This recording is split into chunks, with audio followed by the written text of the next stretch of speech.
Don't let my daddy kill my mommy.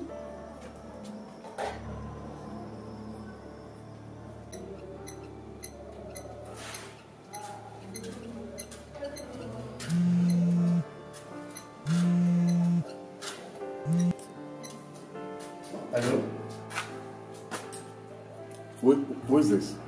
It's Samuel, your grandson. Ah, my dear. How are you? I'm fine, sir. Okay. I hope there's no problem. There's big problem, sir. There's big problem. My daddy and my mommy have started again. Please come quickly. Serious problem? But this time around is serious. Your dad and your mom? Grandpa, please come quick. It's alright, my dear. Don't worry. Just be calm. I'll be there now. In a jiffy. Alright, boy. Calm. Yeah. God, take control. Don't let my daddy kill my mommy. God, take control. Don't let my daddy kill my mommy. God, take control. Don't let my daddy kill my mommy. God, take control. Não se boço. Vai mamar baia wecha.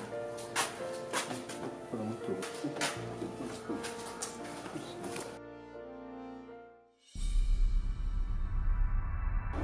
Like choosing between me or your job, and you have it is very obvious that you have chosen your job. Choose your get out of my house. Get out of my house. Idiot. What rubbish is this? Come on, go home. Will you leave me alone? Come on, go. Hey, what's going on, young man? What's happening? Are you idiot now? Mr. Fighter. What is the problem? Young man, what is going on? Daddy! Will you shut up? No, Vessel. Hey, just imagine. Imagine. I asked you a question, you refused to answer me. Now she wants to talk, you shut her up. Daddy, I don't understand. Báwo mo ṣe máa fẹ́ ìyàwó tó jẹ́ pé she will leave home as early as 4 a.m. every day and come back 11 p.m. Kò yé mi, ọmọ rẹ̀, èmi ni mo ń tọ́jú ẹ̀, èmi ni mo ń fún lóúnjẹ, èmi ni mo ń wẹ̀ fún, èmi ni mo ń mú lọ sí school. How does that make sense now? Kò make sense now. Tó bá dé lálẹ́ ẹ̀kọ́ tó bá fẹ́ súnmọ́ ìyàwó bí ká ṣe nǹkan tó yẹ kí ọkọ àti ọmọ ṣe, a sọ pé ó sì rẹ̀ wọ́n. Yeah, I understand. But listen, ó ti sú mi and I told her, pick between this job and the family, and she has obviously picked the job. Now tell me, is that all this a complaint? She need development. That there's a limit to what a man can take. A limit. So lọ́rọ̀ kan ṣá, gbogbo àwọn situation yìí ó ń bẹ lára mu. Nísìnyí báyìí ó ti wá sú ẹ, wá gbọ́nà tẹlifíjọ́ yanjú ẹ. Okay, tell me, where do you work? I work in the island, sir. Can you just imagine? Island to here, island to this place, and you were fully aware before she picked up the job. Then he got me the job. A job you got for me? Yes, sir. Oh my God, Bosun.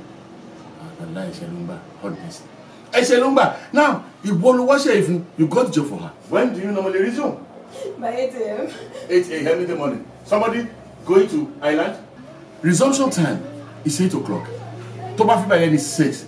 There is no way to let you get back. 12 o'clock before she gets there.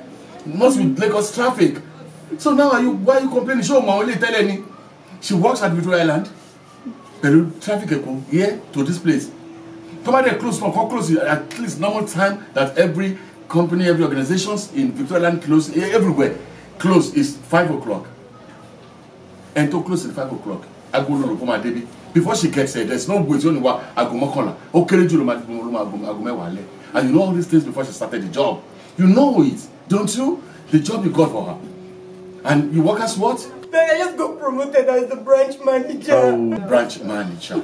You know, branch manager, it comes with a lot of responsibilities and with a lot of others which you have to put up with. Why are you complaining? Your wife is a branch manager working in a company in Victoria Island and you are living here in the mainland. Now you are complaining, oh, they're more. Koto bere, show te money. Okay, now agreed pé o bẹ̀rẹ̀ ara mú báyìí o wá ti sú ẹ̀sìn you can no longer go. Ẹjọ́ máa jókòó you discuss it. To me no be let ma fi sọ. Tade àti sọ. Kí ló dé tẹ́ wá fi lè yanjú apply enough sense. Yes, we discussed about it and I begged him to give me just 3 months to sort out things at the office. Bosun, in spite of the fact that you're my son, you deserve to be arrested for being a bully, a wife beater, an abuser. So exercise strength. àbí authority ẹ̀yìn fẹ́ máa exercise tó wá bẹ̀sẹ̀ ní ìsá lórí nǹkan tí kì í ṣe bí. That's the problem saying young men of nowadays tẹ̀ máa ń ṣe ìyàwó tẹ fẹ́ ẹ mọ position ẹ mọ nǹkan tí iṣẹ́ tó ń ṣe ẹ mọ àgbo tó ń wọlé ẹ mọ àgbo tó ń close you know a lot of ẹ mọ ipò tó wà ẹ má bẹ̀ sí máa complain ìyàwó mi ń pẹ́ wọlé ìyàwó mi ń tètè jáde problem tẹ máa ní nìyẹn o ìwọ náà ò ní problem yẹn. Are you not supposed to be proud of her as a branch manager? My wife a branch manager in a reputable company in Victoria Island. Is that supposed to be your pride? Or are you one of those men that envy their wives, that are jealous of their achievements? No, it doesn't. Only koko jáde nsìn. Now tell me, so first of me pé sweat ẹ kankan sínú ilé because èmi mọ̀ bàtà ẹ̀ kọ́lé. Daddy, more than half of everything spent here comes from my pocket. Daddy, do you know I get him soft loans from my company? Daddy, his present car, I got it for him. His present car.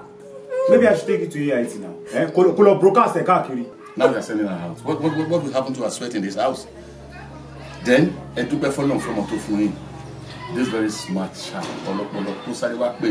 otherwise, what is there when you sit up into my book? What is there when you sit up?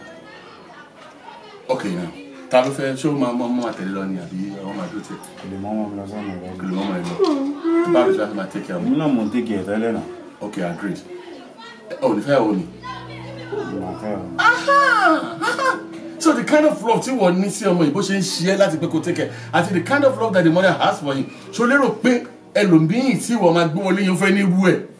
And again, ṣo mo rú wàtẹ́ni yẹn máa ní. Yes, nísìnyí tàbí ṣẹ̀ṣẹ̀ bẹ̀rẹ̀ ìtúrẹ̀ bẹ̀rẹ̀ báyìí ló máa rò pé orí ń jẹun.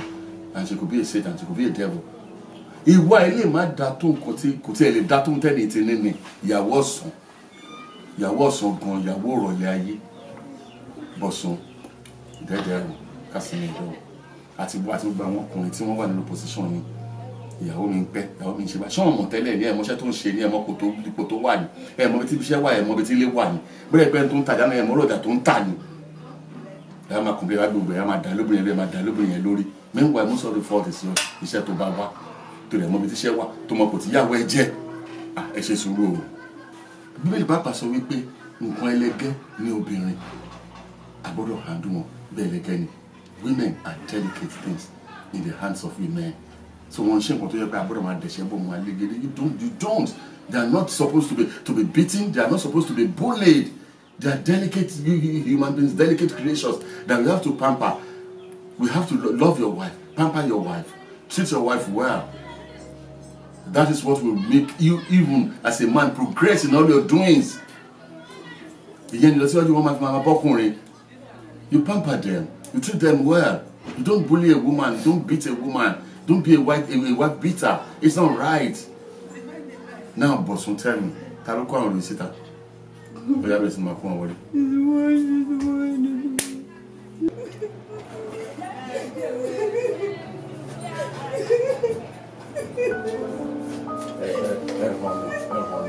Ìjọba bá ẹ òfòmídọ́ òfò àjọ kàtàrà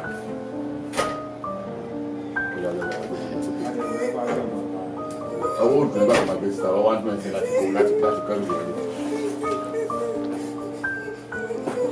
Mo lè kún tó wọ́n ṣe mo fọwọ́ kàn ní. Èyí tó ṣe yóò ju fọwọ́ kàn ní. Ṣé kò lè fọwọ́ kàn lọ? Come on, get inside, my friend. What time?